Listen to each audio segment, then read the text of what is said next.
Behind the doors of the Oversight Committee, two empty chairs were waiting. Bill and Hillary Clinton were supposed to sit in them Tuesday morning. 5 months ago, they were subpoenaed.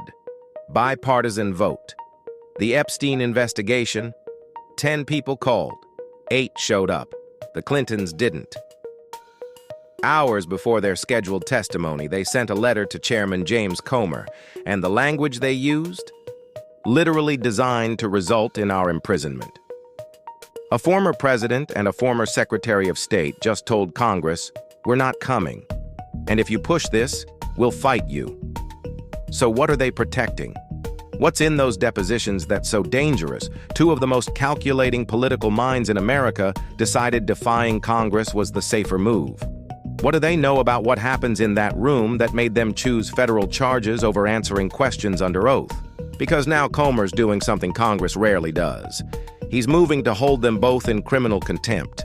Federal charges, up to a year in prison. $100,000 in fines each. The Clintons just made a bet. They're betting that what's in their testimony is more dangerous than what Congress can do to them. And the question everyone's asking, what could possibly be that bad? Here's what matters about congressional subpoenas. When a committee like Oversight issues one, especially with bipartisan support, it's not a request. It's a legal command backed by the full weight of Congress.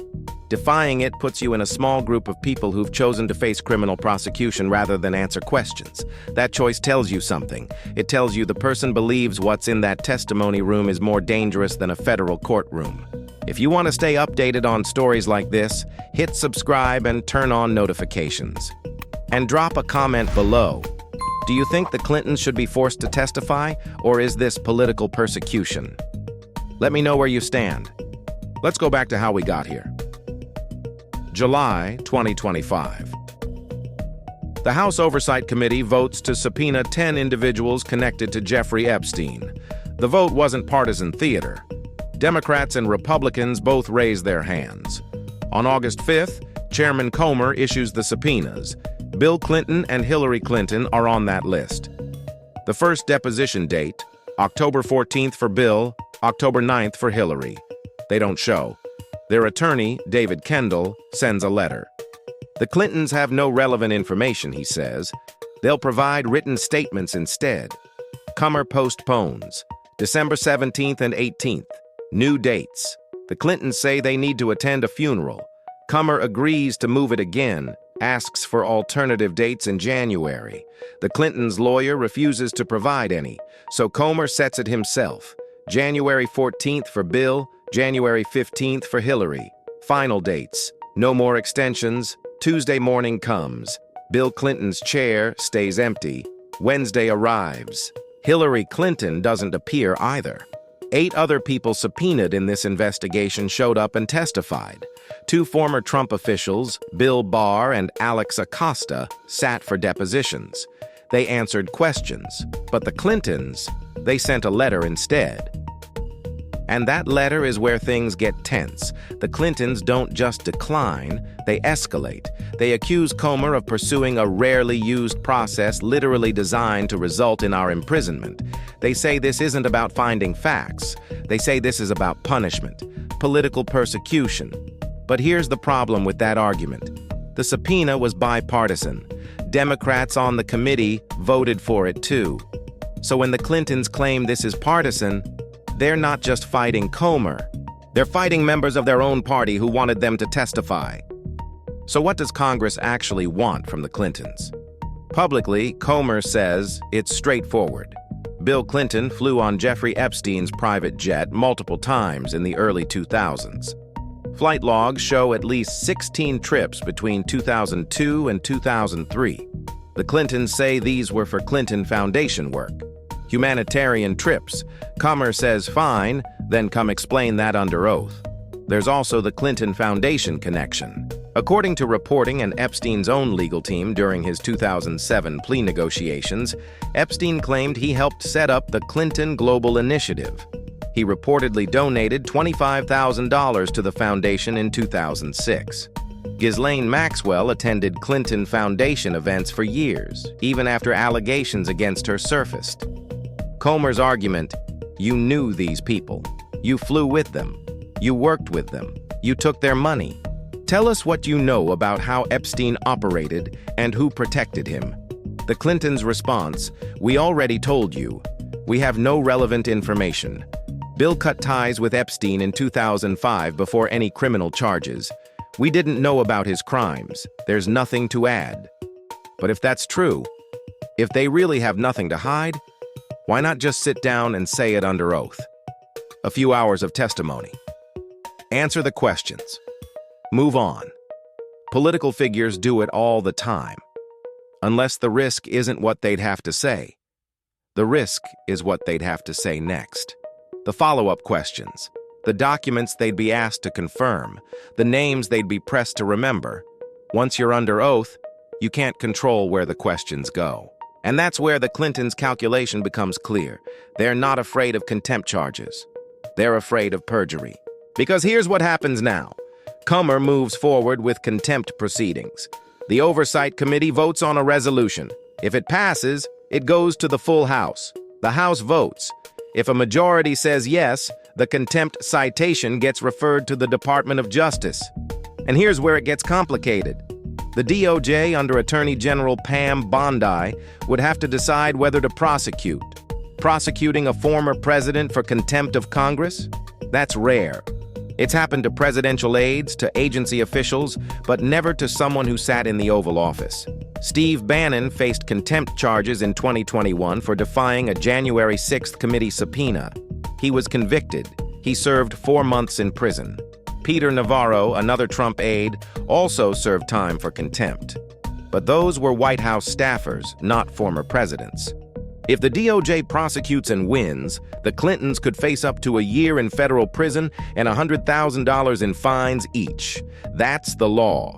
But the politics? That's a different calculation entirely. And then there's President Trump. In November, Trump directed the DOJ to investigate Epstein's connections to prominent Democrats. He named Bill Clinton specifically. He also ordered the release of Epstein files under the Epstein Files Transparency Act. In December, the DOJ released photographs from Epstein's estate. Bill Clinton with Ghislaine Maxwell on Epstein's plane. Bill Clinton on trips in the early 2000s.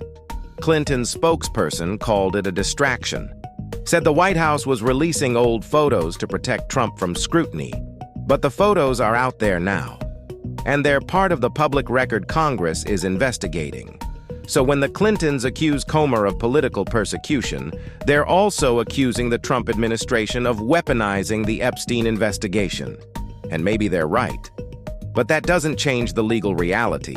The subpoena was valid. It was bipartisan. And they refused it. Next week, the Oversight Committee holds a markup session. They'll vote on the contempt resolution. If it passes, it moves to the House floor. Given Republican control, it's likely to pass there too. Then it lands on Pam Bondi's desk. Bondi has 3 options. She can prosecute, she can decline.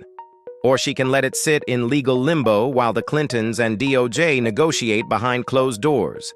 If she prosecutes, this becomes a historic case. A former president and a former Secretary of State facing criminal charges for defying Congress. The trial would dominate headlines for months. Every detail of the Clintons' relationship with Epstein would be scrutinized in open court. If she declines, Comer loses leverage. The Clintons walk away, and the precedent gets set. Former presidents can ignore congressional subpoenas if they're willing to fight long enough. But there's a third scenario, and this is the one insiders are quietly watching.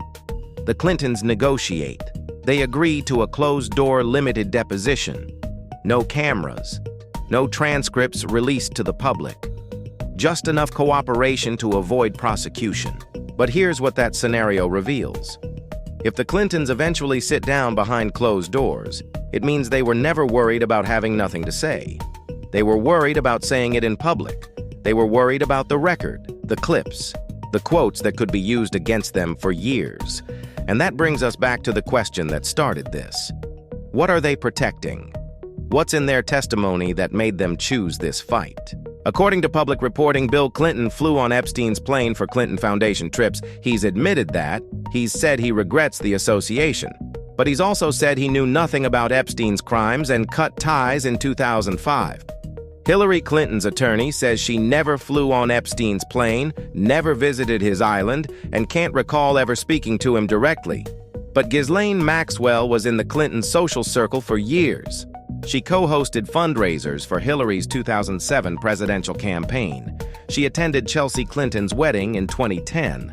So the Clintons knew Maxwell. They knew Epstein. They took his money. They flew on his plane.